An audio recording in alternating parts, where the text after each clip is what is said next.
Let us imagine it's Wednesday afternoon. The highway stretches out like ribbon and disappears on the horizon. The sun reflects on your windshield and warms your shoulders. Your favorite song buzzes through the speaker. Beside you, your phone pings. You think, it'll only take a second. You look down, and boom, you feel a sudden jolt as your body is thrown forward. You hit the steering wheel and your ears rings. According to the National Highway Traffic Safety Administration, over 3,000 Americans lose their lives to texting and driving each year. This does not include the hundreds of thousands who survive but have life altering injuries.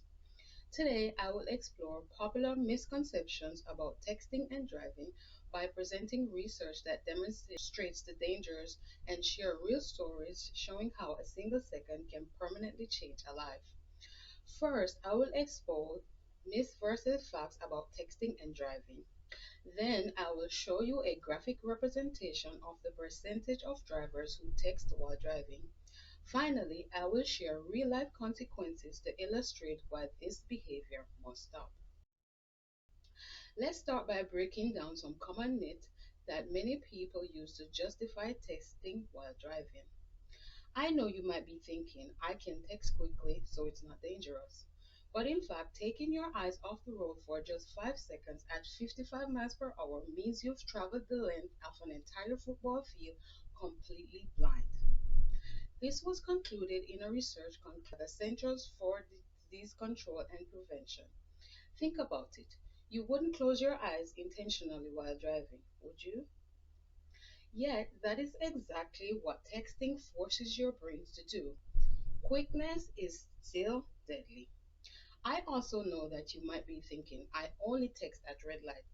People often think they're being responsible by only replying while stopped. But in fact, the American Automobile Association found that cognitive distraction continues for several seconds after the light turns green. Your brain does not switch gears instantly, you remain mentally somewhere else. This makes you slow to notice pedestrians, cyclists, and other cars. Many intersection crashes occur in the first few seconds after the light changes when these drivers' minds are on their phones. Another misconception that you may also believe is I'm good at multitasking. We've all heard someone brag about being great at multitasking, but in fact, according to the American Psychological Association, multitasking is a myth. The brain does not do two tasks at once. It switches rapidly between tasks, weakening performance on both. While driving, this switch significantly reduces reaction time. Even skilled, experienced drivers become impaired when using their phones.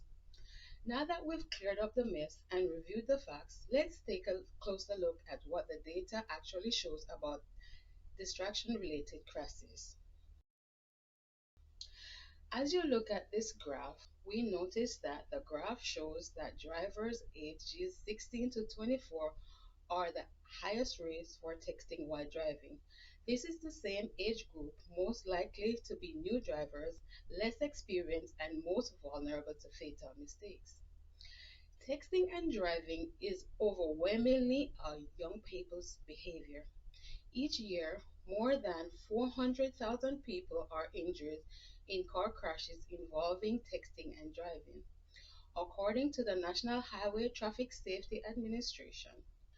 These injuries are life changing, ranging from traumatic brain injuries to spinal cord damage. But these numbers only paint part of the picture. Now, let's talk about the very real, very painful consequences behind these statistics.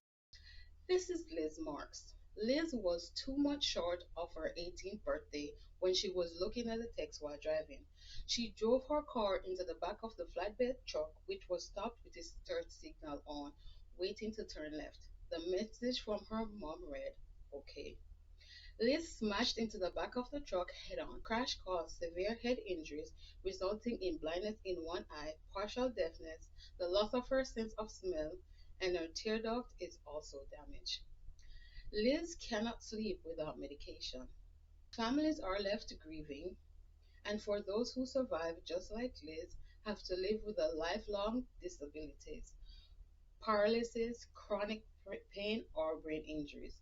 Some live with emotional trauma or guilt of having caused harm to someone else.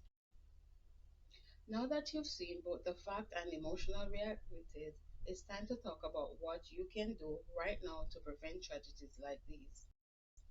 By a show of hands, how many of you will take the bold step of removing texting app from your phones to reduce temptations? Or at the very least, show your hands if you're willing to activate Do Not Disturb while driving today and make the personal promise to never text behind the wheel again. This simple choice can save multiple lives, including your own. Your life is worth more than a message.